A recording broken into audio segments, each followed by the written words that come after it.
finding you well. I apologize for the delay with this reading. I was traveling the past few days and I got really sick with the flu. I caught it on the plane, so I was really under the weather and there was no way I could get this video done for you guys on time, so I apologize. I wanted to, feel well before I can start the videos rather than shortchange you and do a video that might not be when I'm not feeling at my best, okay? So I apologize. Without further ado, let's go into this reading here. I am using the Spirit Song Tarot deck. This is a wonderful deck for those of you who are wondering. This is a new deck, and the imagery is just amazing. And there are a lot of messages that came through with this deck. Messages, like verbal messages, rather than images, but either way. First of all, I see it's a scene near the window. Okay, so there's like light streaming through a window, and as I look up, I see like little boxes, and it's mirrors. Okay, they're like very, very small.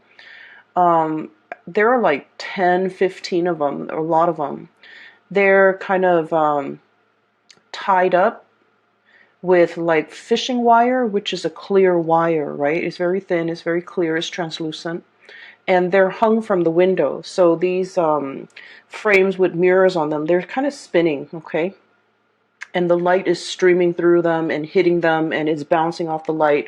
So I see a lot of just reflections, a lot of reflections, a lot of mirroring energies, and a lot of just, bouncing back and forth, like deflecting, bouncing, as well as, the mirror spinning. So it's just, that's what the message I was getting is, there's a lot of reflection, there's a lot of contemplation, there's a lot of mirroring energy. And as most of you are aware, anytime we are dealing with another person, the communication, the interaction, it's a two-way street. And so if we're approaching somebody and they seem very standoffish, they seem really just, they seem as if they don't want to interact with us, we're going to get defensive, we're going to recoil, and we're going to kind of like mirror that energy back to them, right? And because you guys are a water sign, you guys are deeply, very sensitive. You're very sensitive. You also pick up nonverbal cues really well. Okay, water signs are so adept at that. And so you sense people's energies, you sense people's attitudes, their tone, the words they use, everything comes out as if you're able to read their true intention. And so I feel like there is a significant relationship in your life, and this is somebody that you're dealing with, interacting with on a regular basis, and you have a strong emotional connection with. And I feel like the way in which the two of you are dealing with each other, I see almost like this dance with the mirrors. Okay, I'll reflect back whatever I'm getting back. So it's like you're not approaching each other with your true, authentic self. You're mirroring exactly whatever they give you, and they likewise. They're mirroring whatever you give them. I feel that you're not able to show your true colors or your true intentions because you're deeply sensitive. You don't want to get hurt. You don't want to feel rejected. You don't want to say something and have the other person shoot down your ideas, shoot down your plans because, you're sensitive. But I feel that the person that you're dealing with, kind of like that sun streaming through the window, it's vibrant, it's fiery, it's passionate. And this is somebody who's very verbose, who's very opinionated, who's very like, in a normal interaction, they are very authentic. They have strong opinions, they have strong ideas, they have plans, and they're able to verbalize all of these. But when they're interacting with you, because they see you very skittish, very, I want to say slow to act, slow to move, they feel rejected because this person has a lot of pride, okay? So I feel like two people coming together, and one person, you, deeply sensitive, and the other person has a lot of pride, and both parties are very afraid about getting hurt because, one person is like saving face, and the other person is just like emotionally, I don't want to get hurt. And so we have a little bit of a stalemate here where there's lack of communication, meaningful communication, where there's a lack of being able to come together, being able to talk about things, being able to reconcile, being able to resolve issues, resolve problems, because both of you have your walls up and both of you have your own hang-ups and your own blockages that's disallowing the two of you to come together. So lots of mirroring energy. One person might say, like, hey, do you want to go out on Friday? And then I feel like they might say that to you. And then you kind of hesitate. You're thinking, you're pausing and you're thinking like, what do I have to do Friday night? Is there anything important? But because you take that step back and because you hesitate, without telling them, give me just 1 second, let me think about, what I have to do on Friday night. Because you're not able to tell them that, they see you hesitate, they see you taking a step back, and they mistakenly think that, oh, this person, the Cancer, doesn't want to go out with me, doesn't want to see me, is not interested. And so they back off and they might say in a very flippant way, oh, it's okay, I'm actually busy anyways. Or they might inadvertently say, Joan and Mike, my other friends are going to be there. You should come with us if you like. And then they dash off because their pride has been hurt because they feel rejected. So I just feel like there's so much miscommunication.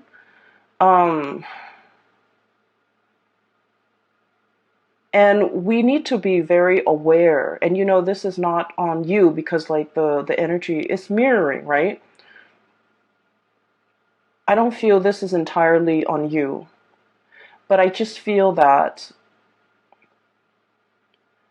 there is a strong need to communicate. Okay, a very strong need to communicate. Look at this roar. This is the Five of Wands, fighting, arguing, not being able to agree on things. But look at this roar. This is really powerful. This is somebody who's very, very pissed off. This is somebody who has so much to say.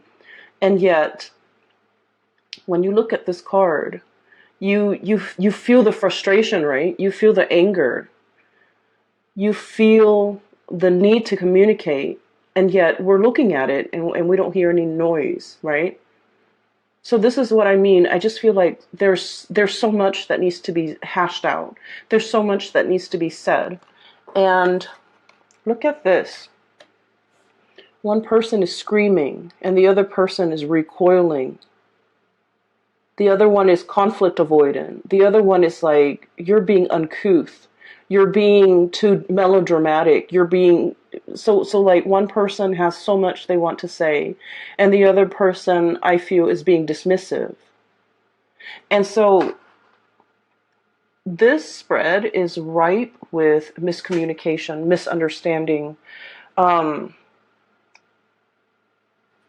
not being able to put ourselves in another person's shoes. That's what it feels like to me. They with you or you with them. And whenever I see that happen, whenever I see a situation or the energies that where one person is not able to understand where the other person's coming from, and one person is, accusatory, like, oh, that person's so melodramatic, that person is such a drama queen, that person like blows things out of proportion, that person is too impulsive, whatever it is, like these accusations. Every time we do that, I feel as if the other person,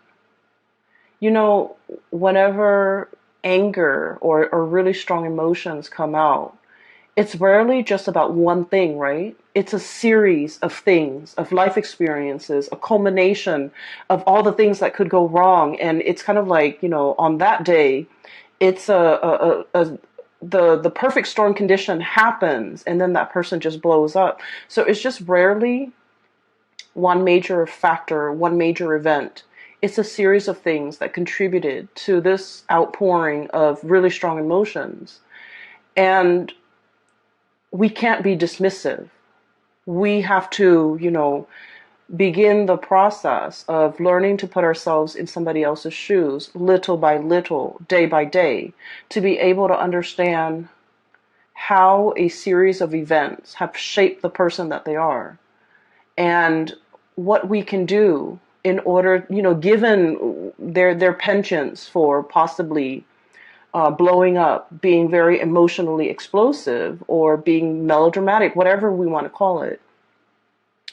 Those are symptoms of something deeper, right? I'm not asking you to be a psychiatrist. I'm not asking you to be anybody's therapist. I am asking you, as from what I see here, is to listen to what's really bothering the other person without projecting, okay? Leaving our preconceived notions at the door when we're dealing with this situation, so that we can really hear what the other person is trying to say to us. And I mentioned before, you guys are deeply sensitive. You guys are very deeply sensitive. And you pick up a lot of nonverbal cues that other signs miss, because you're very observant. You understand human behavior. You understand things really well in a very intuitive, automatic way. But when you're dealing with this person, I feel like, you have your mind made up about them. They are a certain way. And so conversation is at a standstill, because in your mind, they are this way, and nothing they can do will ever change that. And so you don't want to listen, or you tune out, or you dash out the door. You don't want to, it seems to me like it's dismissive. Okay, and once again, it's a mirroring energy. So they could be doing the same thing to you. And so one of the things that we can do to kind of de-escalate this tension as we sword. So let me talk about this, because this is pretty much your outcome. This is like the saving grace in this spread. Both amazing cards, okay? The Ace of the Ace of Feathers. This is the Ace of Swords, okay? Understanding. And this is not about understanding how something works, understanding how events transpired, understanding what happened. It's requiring you to look at things from a different perspective with the Hangman. Okay, looking at life upside down.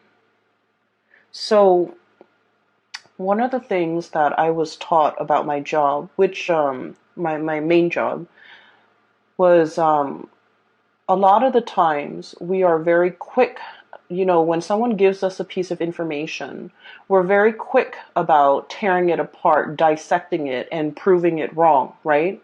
The way our mind works. And in using the scientific method, we want to test theories, test hypotheses, and we want to, given a fact, we think of all the ways in which it could be false. But the work that I'm doing right now is the opposite of that, because given a piece of information, we think about all the ways in which it could be true. So we operate under the assumption that it could be true. And then we ask questions around it to either debunk it or to prove its truth. And so I feel like there's a lot to be said here about a situation where you understand it, you understand how it works, you understand what it encapsulates, you understand what it's about. But it's really forcing you to look at things from a different perspective.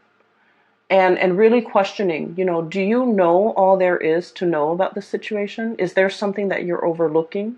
With this Ace of Feathers, this is almost like, the goat is really cute, right? Like in this depiction, he's very adorable, but he's also got his head held up. It's like turning up your nose at something. It's like being a little bit, I want to say, presumptuous, and being a little bit like, oh, I already know that. So it's really asking you, is there something that you might possibly overlook? Is there something about this situation that you're not 100% aware of? Is there some missing information that could potentially um, dissuade you from a specific course of action or a specific opinion? Is there some major piece of information that could turn this situation around? Because I feel like at the very last moment, there's going to be something coming into the picture that will turn this situation around. A last piece of information, a last ditch attempt, because I feel like somebody is trying to communicate with you. And then I also feel you could also be dealing with somebody who you're trying to communicate with, and they're like, I already know everything. So they could appear very haughty, very like a know-it-all, or very much like very fixed in their opinions. They've got their minds made up and nothing can persuade them otherwise. And I feel like at the very last minute, it's like a very last ditch attempt to turn a situation around. Okay? It brings about clarity. It slashes through all these assumptions and presumptions we have about the situation or the person. And then I also feel like it's going to throw a wrench in the works, because it's taking into account a factor, a piece of information that you have not thought about prior. And because of that, it turns the situation around. Okay, I do feel it's for the better. I don't feel that you have to worry about that. There is another message, or another image there was another image that came through when I was shuffling. So let me talk about it really fast, because I feel like it's echoing the same theme, but maybe it might apply for some of you. I see this baby. He's a little boy. He's a toddler, like really young toddler. So, he's at an age where he can crawl around and can make noises and stuff, right? So like probably around 2 or 3. He's sitting on a couch, and it zooms into him sitting on a couch, and he's so adorable. And I'm kind of seeing his profile. He's looking this way, okay?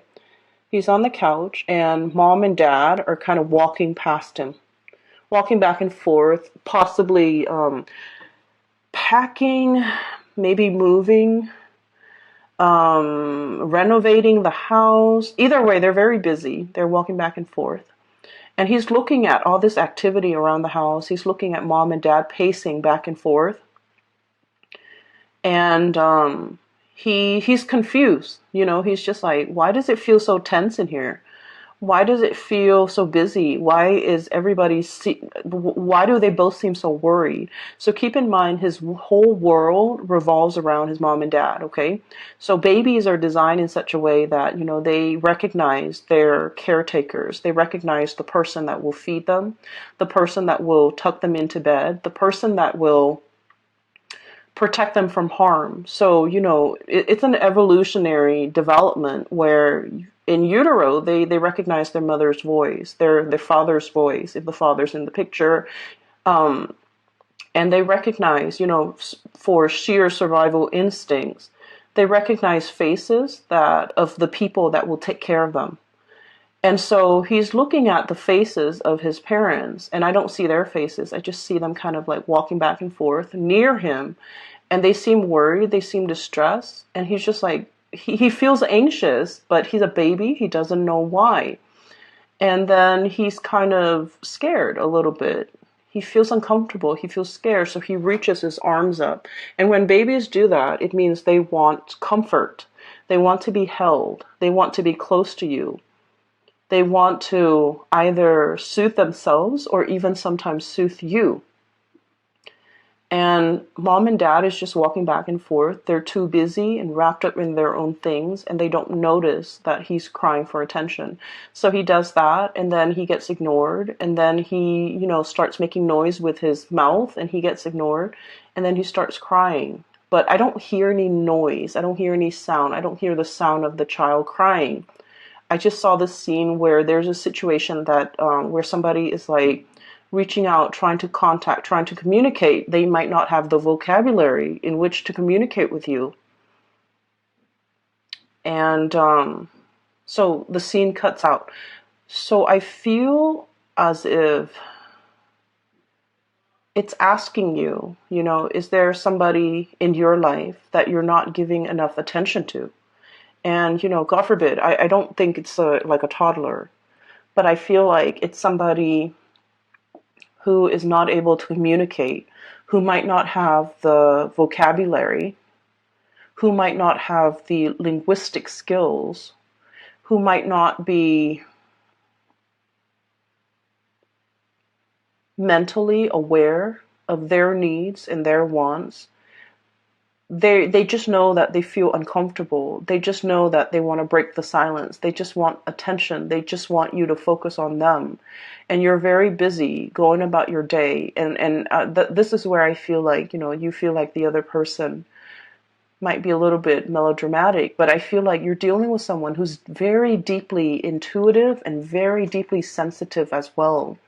The way in which they project it is, they're very proud, okay? So when they want something and it's shut down, then they recoil and they never ask again, okay? So that's what I'm sensing. I feel for many of you, there's a situation here. It's like a love relationship. It could be family as well, but I feel more so love relationship with a significant other, where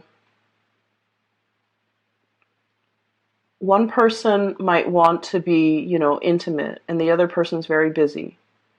And then the person that wants to be intimate asks, like, hey, let's spend the night together. And the other person's like, I'm busy, I'm busy, I'm busy. So just imagine if someone is like coming to you with their all, with their hearts on their sleeves, wanting to have, like making themselves very vulnerable, wanting to be intimate with you in like a very vulnerable way, emotionally, physically, and just giving you their full being, and you're telling them, oh, I'm busy.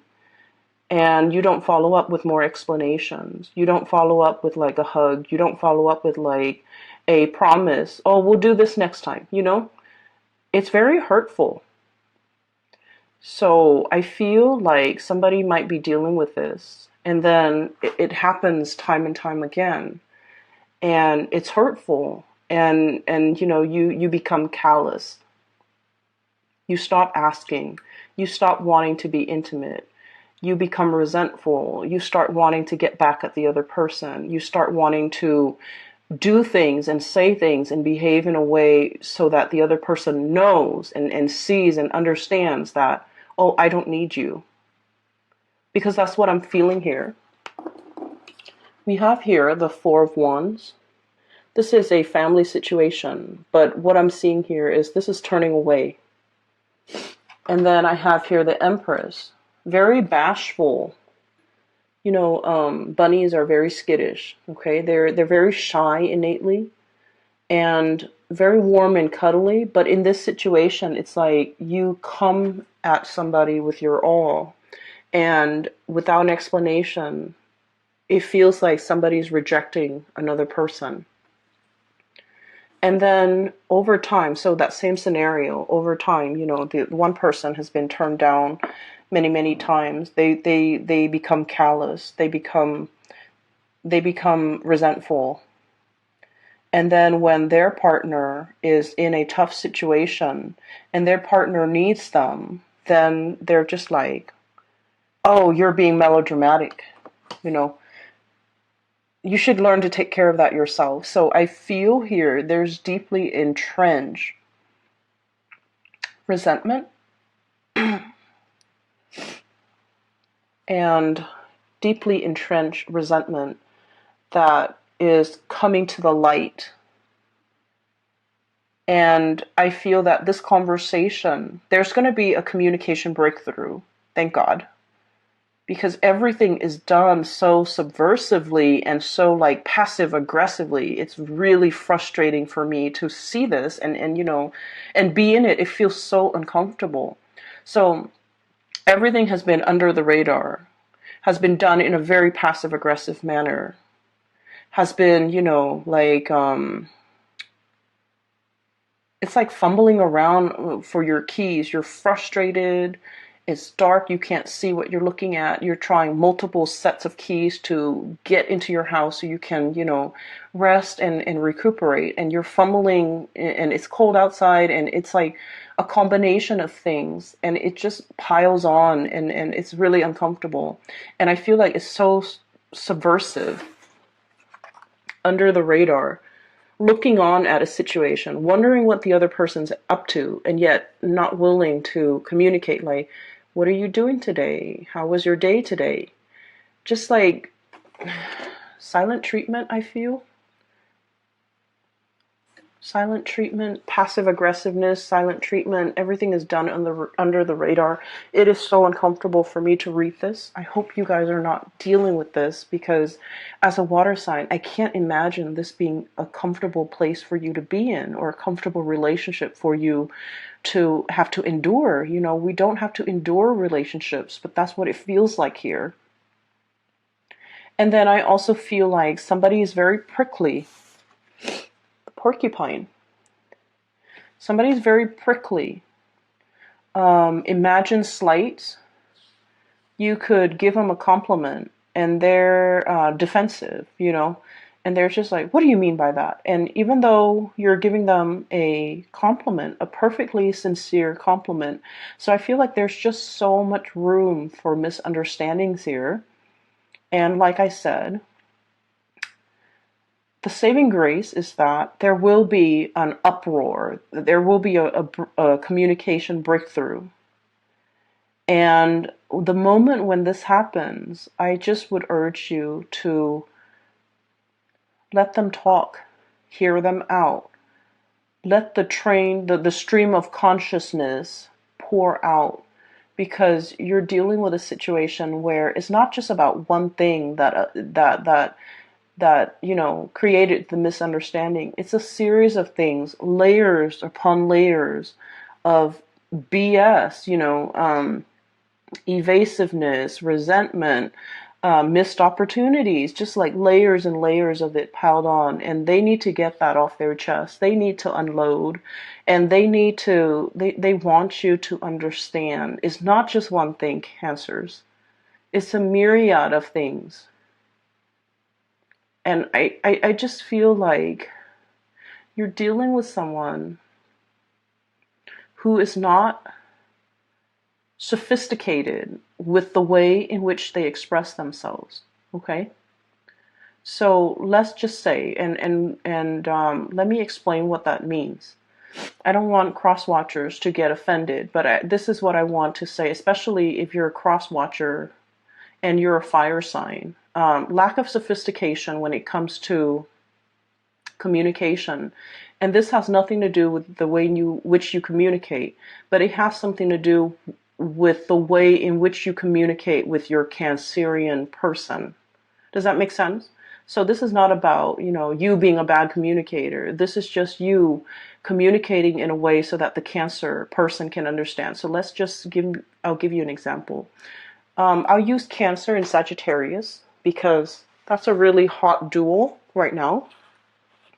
Okay, so Cancers and Sagittarius, they're walking around. Okay, it's kind of like a cool day, not too hot, not too cold. And the Sagittarius is dressed really, Cancers is dressed appropriately, sneakers, a light jacket, and, you know, is feeling really comfortable. And then Sagittarius is walking around, getting a little bit hot, getting a little bit like warm under the collar, and they're realizing that their boots is not appropriate, and they're realizing that it's hurting their feet, and they're realizing that their wool socks is burning up. And so they're getting frustrated, and everything is just, it seems like because of their own physical discomfort, everything that day just becomes bad. Okay, they could go to like the nicest restaurant, and then Sagittarius is just frustrated and it's like, I don't like the food. I feel hot. I feel tired. My feet are uncomfortable. And so you feel like the Sagittarius person is very melodramatic, and the Sagittarius person is doesn't want to ruin the fun. Doesn't want to say, let's go home. Doesn't want to say like, um, it's like there are so many things. The Sagittarius person might not know what is really bothering them. And what is really bothering them could be as simple as, my shoes are too hot, my socks are too hot, I'm not dressed appropriately, I'm wearing this big coat and I just want to throw away this big coat so I can be comfortable. But the Sagittarius might not know how to verbalize all these things, all of these factors that are affecting their emotional state. And so when they are upset, they just lash out, like they're frustrated and they're angry, and they're picking at the things that's right in front of them rather than getting to the root of the problem. Okay? And so I feel like, this lack of sophistication when it comes to being able to know exactly what's bothering us, what is the root of the problem. And like I said, I mean, in their defense, it's like it's a lattice, like a lattice on a pie, layers upon layers of things over the years, just piling on. And, I feel like one person is not able to forget all of the slights, all of the hurts, all of the rejection, all of the times in which the other person made us feel this little. And they hold on to that resentment. And so I do urge you to be patient with whoever it is that you're dealing with. And if you are a cross watcher, I do urge you to be very patient with your Cancerian person, because I feel like there's a very important conversation that needs to be had. Temperance, we have patience. Things are not always black and white, okay? Layers upon layers. Okay, things are not always just clear cut. Some people don't see things in black and white. Some people are just like, let's make allowances for gray areas. Let's, in the real world, things are rarely neatly compartmentalized in their equivalent parts like this. So this is sort of like, give and take. I say one thing, you say another. We both try to hear each other's side of the story, and being patient as well. The stripes on the zebra helps it blend into its environment. Okay, so it's like being able to blend in, but also being able to put ourselves in another person's shoes. Okay, so I feel like this is what's coming through for you guys, and I have here no pentacle suit. So no news is good news on the financial front. And I feel like finances is going to be the least of your concern, because you have a very important conversation that needs to be had with another person. And I do hope that you get it resolved. I do hope that the two of you can, at least in this moment in time, see eye to eye, understand one another, and approach this conversation with a lot of understanding, a lot of intention to try to understand, a lot of compassion. A lot of compassion, okay? And I pray that if you're dealing with this in a cross-watcher, that they are also approaching this with a lot of compassion. But I do feel somebody's really pissed off. Okay? Very prickly, very defensive, and 5 of acorns. Melodramatic, okay? And just like they want to be heard so badly. And so, give them the time of day if you're dealing with them. Okay? I know it's easier said than done because I feel like this is a long-standing conflict and it's deeply entrenched and it's uncomfortable. But, you know, I had a situation where I had a major confrontation, and what I did ahead of time was to pray that both sides could reach an agreement that is favorable. And I kept that in mind during the confrontation, and at the end, everything worked out. You have to set the intention that both sides can, see the light, both sides can sympathize, and then both sides can come together with a lot of compassion during this conversation. And I feel like everything will work out, the best outcome for all, okay? The intention has to be set without expectations. So it's not about, I want to win this argument or I want them to see how much they've made me suffer. It's not about that. It's about, doing what's best for both parties and approaching a situation with compassion from both sides. I will leave it at what I'm seeing, so I have to relay what I see. Once again, I apologize for the delay with this reading. I wish you all the best. Okay, take